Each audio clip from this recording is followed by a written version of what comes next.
This is your daily briefing, and you're most welcome to it. 4 London derbies, 4 losses, 10 goals conceded. It's time for the morgue attendant to go. Having a Tottenham blog that's been around for quite a while, you occasionally, especially when you're like me and you don't just regurgitate stuff, when you occasionally get attacked by people and they'll say to you, oh, this place used to be great. What happened to so-and-so? They don't contribute anymore. It must be terrible watching it all fall away. And I always replied, telling them the absolute truth. Traffic was rock solid, because it always has been. As for contributors, people come, people go. People get married, people die, people emigrate, go and live up trees. You know, you can't be responsible for complete strangers. But the traffic was always there. And in recent times, the numbers have been starting to wane. And not just for me. Any podcast, any forum, any blog, anybody who tells you businesses are booming is lying or fibbing or whatever you want to call it. So why am I telling you about my traffic? I mean, if I was that concerned, I would be super chatting your eyeballs off. I'd be begging. I'd have my PayPal badge displayed proudly on the front page of the blog. We're not quite there yet. But the reason I'm telling you this is because it ties in with what the club have been up to. And I don't know if you've noticed, but over the last few months, certainly, every time Nuno or anybody else at the club has spoken, any players, they've been dropping the F word around like confetti. The fans, our fans. We respect our fans. And what they're really doing is they're trying to drum up business. They're trying to say, don't go, please stay tuned. They've got 2 ways of judging. And I'm only talking about online here because we'll discuss the physical stuff in a moment. But they've only got 2 ways of assessing the mood in the camp. One is what reaction, what traction are they gaining with their social media content? And right now, we all know they're just getting dog's abuse every time they publish anything. And the second is analytics from not only their social media accounts on users and viewing times, but also on their website as well. And I bet you the graph is just the same as everybody else's. Fascinating. So how do we get out of this? What's the solution? Well, the solution is that I've just shown you that your apathy can produce an impact. It has a tangible effect. So keep it up. But I would implore you not to buy any product from this company. So don't buy any shirts. Don't buy any tickets. And yeah, sure, there will be people who will leap into your seat if you don't take it up. But don't worry about it.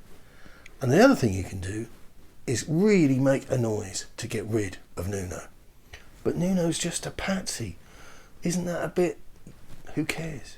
Don't worry about Nuno. Don't worry about his feelings. He's not worried about you since he took over the job. Now, I fully acknowledge that he couldn't have told any of us the truth. But he's lied to us consistently. He's refused to ask questions. And he's as dour an individual as you could possibly hope to meet. But getting rid of Nuno puts the ball back in Enic's court. We can't get Enic out. We can't get Levy out. They're legitimate, registered corporations. They're here for the long term, blah, blah, blah. But we can sour the milk by forcing them to face the consequences of their own actions.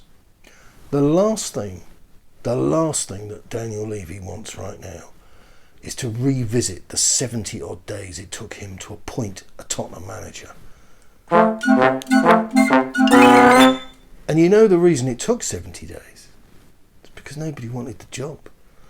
Now the press was filled with disinformation and stupidity, and we covered that at the time. I mean, it was just a torturous period. But the reason that nobody came forward is because the jig is up. Daniel Levy told us about this Tottenham DNA that he was going to reinvigorate. But all that was just a device. That was just language to let everybody know who'd been moaning about Mourinho that he was on the case and we were going to move on from the nasty, nasty Portuguese man. Instead, we got Peri Pulis, the Portuguese man of bore. If you're calling for Poch to return, you're wasting your time. You're also out of your fucking mind. Whatever transpires between him and PSG, why on earth would anybody return to a position that's now actually worse than when they left it? Nobody in it, please. Conte's got no interest. And people keep on talking about Brighton manager, and they're just pulling. It's absolute desperation that's producing these names to be pulled out of thin air. I mean, anybody who thinks Brendan Rodgers is going to quit Leicester City to join Tottenham. Conte's got no interest.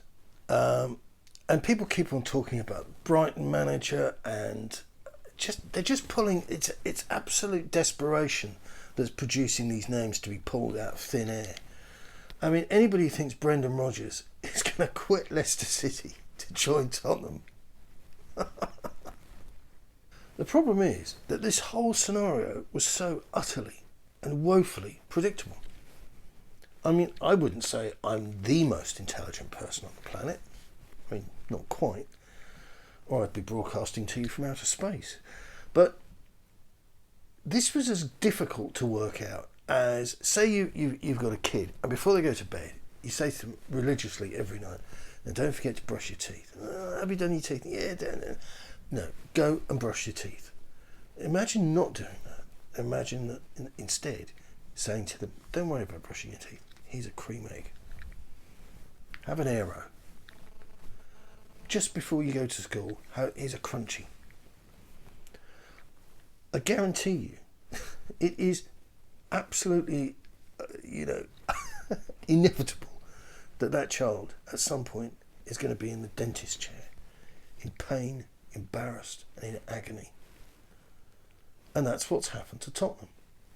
We are a mouthful of manky teeth.